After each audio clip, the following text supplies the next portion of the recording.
ഇന്ന് വൈകിട്ട് വീട്ടിൽ പോകാനുള്ള തയ്യാറെടുപ്പിലാണ് കേട്ടോ. ചെറുതായിട്ട് മേക്കപ്പ് ഒക്കെ ചെയ്യുന്ന ഇടയിലാണ് എൻ്റെ പിരികം ഭയങ്കരമായിട്ട് വലുതായിരിക്കും കണ്ടത്.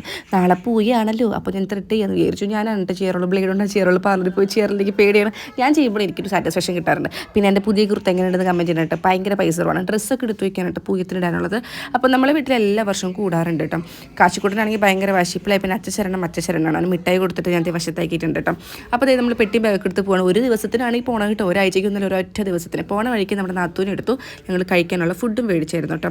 വീട്ടിലെത്തിയപ്പോൾ നമ്മുടെ അച്ഛനമ്മയും ഗാനമേള കാണാൻ പോയിരിക്കുകയാണ്. കഴിച്ചത് കുക്കുമ്പർ സാലഡ് ഉണ്ടാക്കി വെച്ചിട്ടുണ്ടായിരുന്നു, അത് കഴിച്ചു. അടുക്കളയിലാണെങ്കിൽ പൂയത്തിനുള്ള ബീഫ് അച്ഛൻ വെരട്ടി വെച്ചിട്ടുണ്ട് കേട്ടോ നാളേക്ക് വേണ്ടിയിട്ട്.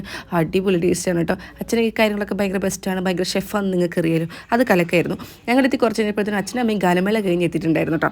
നാത്തൂൻ്റെ വീട്ടിലെ പൂരം കഴിഞ്ഞ് പ്രമാണിച്ച് കുറച്ച് അലിവയും ഉഴുന്നോട്ടൊക്കെ കൊണ്ടുവന്നിട്ടുണ്ടായിരുന്നു. അലിവ് നല്ല സോഫ്റ്റ് ആയിട്ടുള്ള സാധനം ആയിരുന്നു കേട്ടോ.